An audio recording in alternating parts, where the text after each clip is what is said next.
Hi, welcome to News English class. I'm your instructor, Dr. Ye.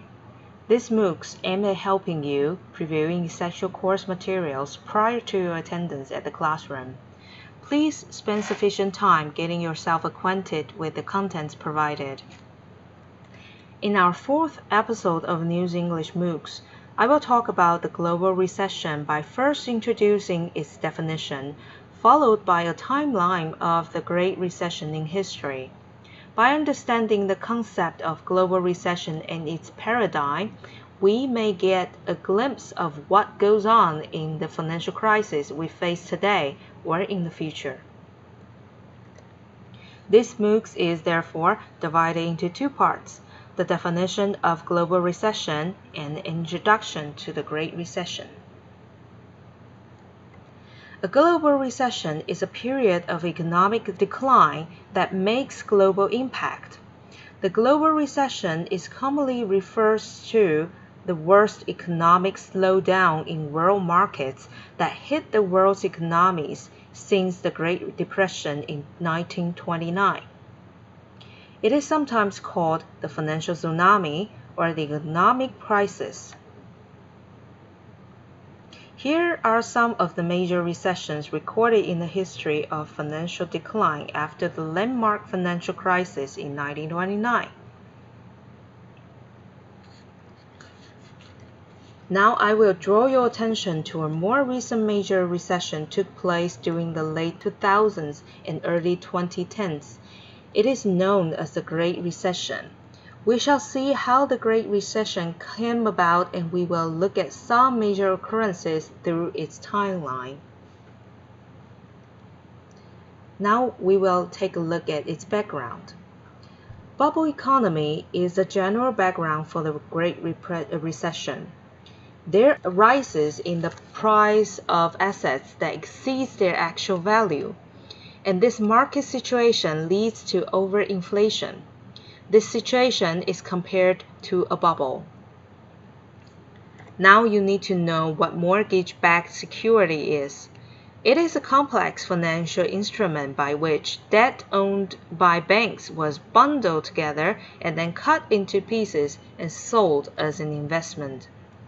Given the pricey assets at that time, properties were marketed around the world as mortgage-backed securities. It seemed like a good investment for the general public, but they offer higher yields because they offer higher yields or profits than government bonds. However, they contain much higher risks at the same time. As mentioned before, the price of assets was in fact only a bubble or an illusion that had exceeded its actual value. Therefore, when this kind of bubble economy bursts, it can seriously disrupt the economy. For example, the U.S. housing bubble during 2006 brought tremendous financial setback because the value of houses collapsed and caused subprime mortgage crisis when a home loan sold to people who have little chance of actually paying it back. As many of these securities were backed by subprime mortgages, homeowners began to default or fall behind on their mortgage payments in large numbers starting in 2007. In the end, many homeowners faced foreclosure when banks regained ownership from homeowners who failed to clear their mortgages. Now let's take a look at the timeline of the Great Recession. When the economy becomes a bubble, investment banks such as Lehman Brothers faces bankruptcy on September 15, 2008. It is considered the official start of the Great Recession. It created such a major panic that people make bank runs. A run on the bank occurs when a large number of customers withdraw cash from deposit accounts with a financial institution at the same time because they believe that the financial institution is or might become insolvent.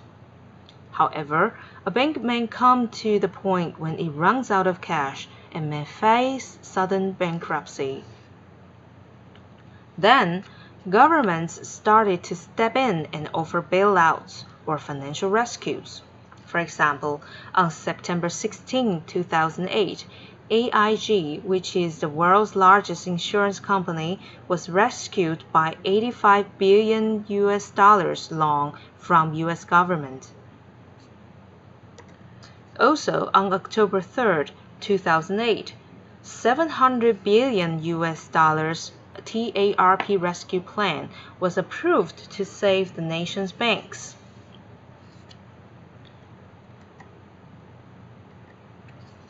And on February 16, 2010, U.S. Congress passes $787 billion, which is called the stimulus package.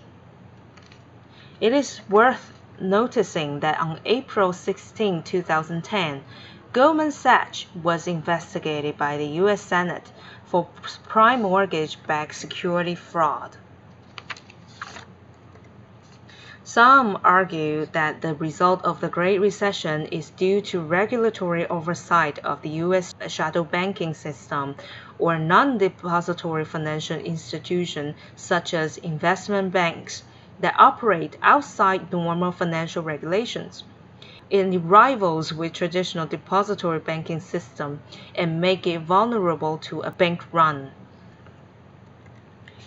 Now that we've covered the Great Recession, you may have an idea of what it can become a crisis when houses become overinflated, and we must be aware of the high risk in mortgage-backed securities when considering them a means of investment.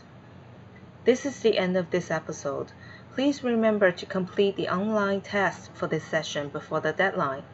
I look forward to seeing you in class for further discussions.